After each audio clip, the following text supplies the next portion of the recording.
G'day everyone, Nathan here at Glass for Classics. Today we're going to run you through removing the glass from your hardtop frame. Now this is for a 4-door hardtop. This is the rear door. Now, very simple process to stripping these down. Couple of small things you will need to just follow when you're pulling these apart. The majority of these are a die-cast lower frame. You do need to be very careful because in most instances they're not available reproduction. They're a lot of work. The other thing is these are a GM production. This happens to be a Buick. They do have a stainless steel drip rail across the top here. These are irreplaceable essentially. You're not going to find anything reproduction, so if you damage these or break these, you're in a bit of a pickle. So first and foremost, we're pulling this out. This is laminated glass. The whole reason we're pulling this out, it's delaminated. You see it's gone milky. This particular piece isn't cracked, but it's gone milky all through the bottom here. You've got bubbles forming, so we're going to swap this out. Very, very straightforward process when pulling these apart. Now, a couple of basic tools: screwdriver, hammer, and a good quality paint scraper. One where the blade runs up through the handle, nice and strong. Now, I've soaked these screws in advance. There's usually 2 on the back and depending on the model, 1 or 2 on the bottom. I happen to have soaked these in advance just to make sure that they come out without any dramas. But if you've got some penetrine, penetrol, WD-40, anything you can, just to give them a good spray a day in advance, just so that it works its way down the thread and they should come out without too many problems. I've just got a small storage container to keep these in so I don't lose anything. Now, up the top here, I happen to have also got rid of the old hard rubber that was in here anyway. Again, there were 2 screws in the top, pretty much consistent regardless of make or model. There's always going to be 2 screws up here.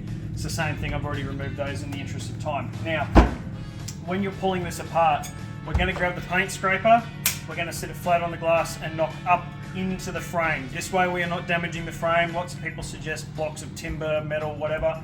This will not cause any damage to the frames. You're going to do your glass no good, but you're replacing it anyway.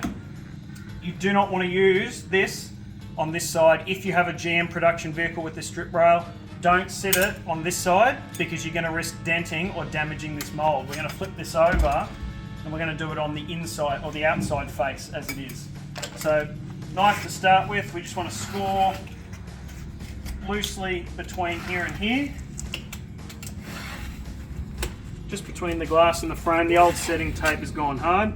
Now, we're just going to we're going to work our way along, knocking this into the chrome frame. We're going to keep making our way along so that we carefully prise this off without any damage.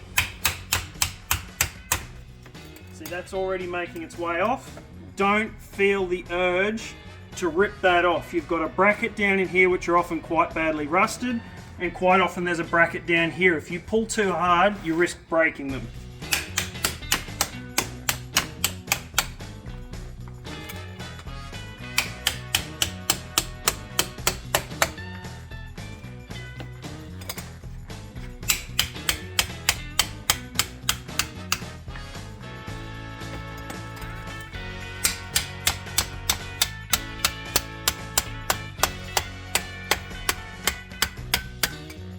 Nice and easy. Again, gentle wiggle through the top. I don't want to bend this and cause damage, so I'm just going to keep tapping that out. And we're free. Now, again, this is more GM specific for those of you with Fords, Valiants, Chrysers, whatever you've got. This is not going to typically be on yours. Don't pull this off. Get your scraper and slide it underneath to pop it, because oftentimes it's stuck to the old setting tape. If you try and bend that to get it off, you're going to damage it. Now, this is important. As I mentioned at the beginning, these frames are generally die cast. If you go and knock too hard or try and pull the glass out too hard, you risk fracturing the frame down the bottom. In this instance, this is completely irreplaceable. We're not going to get another one, so we have to be very careful. So we'll spend a little bit more time with the knife, trying to cut a bit more of the setting tape out that is in between the glass and the frame before we start knocking away at it. Anything that we can get out of here is going to make for a much, much safer removal of this glass when we start in a minute.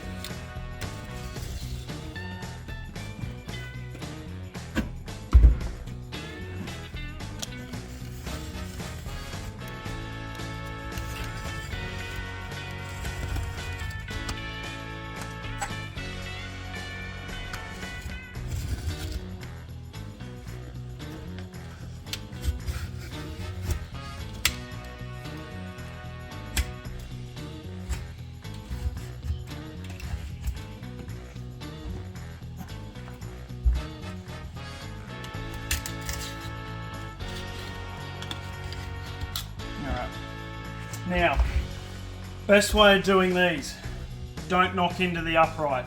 If you knock into the upright and you push too hard, you're going to end up skewing your vertical frame here out, and you risk cracking. We're going to spend most of our time working across the bottom edge of this to get the glass out. Now, as I said, you are going to crack the glass. It's pretty much a guaranteed thing, but in most instances you're replacing it because it's cracked or because it's like this, it's delaminated. We're going to start at this back edge now. I need to pull this out. This one has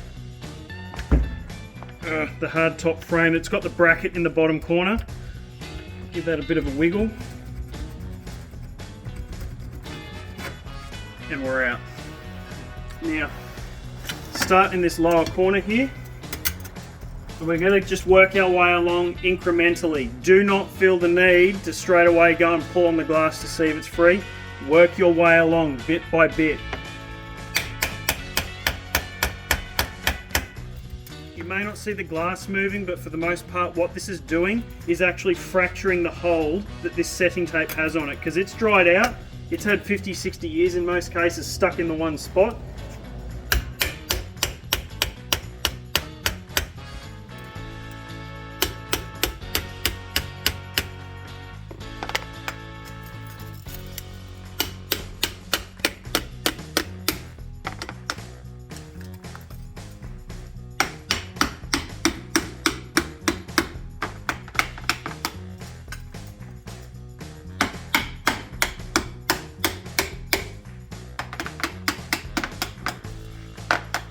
You can see this is actually going in almost to the bottom of this frame. I'm a good centimetre, half an inch down inside there just by doing what I'm doing.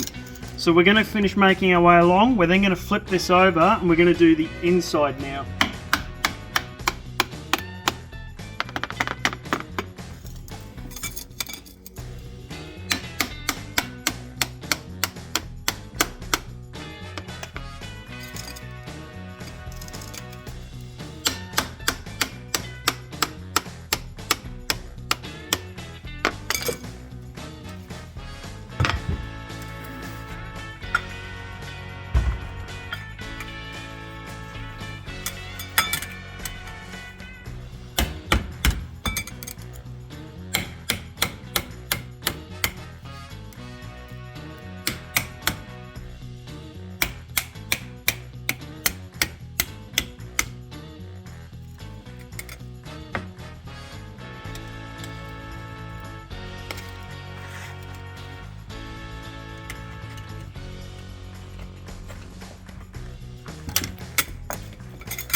You can see there the glass is cracking. I probably should have safety goggles on. Do as I say, not what I do.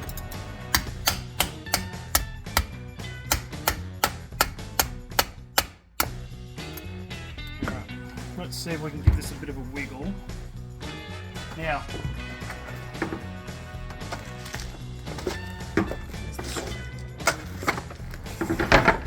I wouldn't normally recommend this, but we are replacing the glass, so we can just put a screwdriver down the end and a very gentle bit of leverage, just enough, but you do not want to try and lever this up and out this way because you're putting strain on here.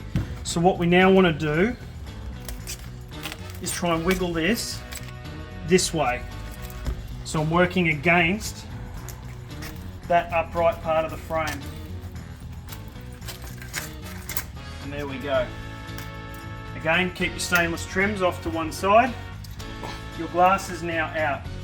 Now, for those of you in Australia, we have the patents for the glass. So yes, you've broken this. I usually say hang on to it until the job's done, but we've got the patents. So if you need new glass, let us know. We will never put laminator back in like this. It cracks, it delaminates. It simply isn't a long-term option.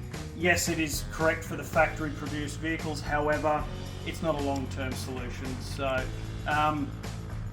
And the other thing is, a lot of guys, when they produce it, it's too thick. Now, we, as said, will do toughened. If you are not in Australia, keep your glass. Most local glaziers, they are going to need this. They won't have patterns, so you are going to need to keep this glass as a pattern for them to use. Make sure you do have the safety stamp on the glass.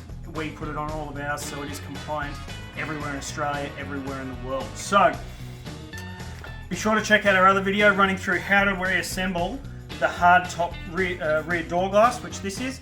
Similar process, if not the same process, for those of you with two-door hardtops where you're reassembling the rear quarter windows. So check out our other videos. If you have any questions or you would like to order some glass, let us know. Our phone number is 1300 442 000, or send us an email to enquiries@glassforclassics.com.au.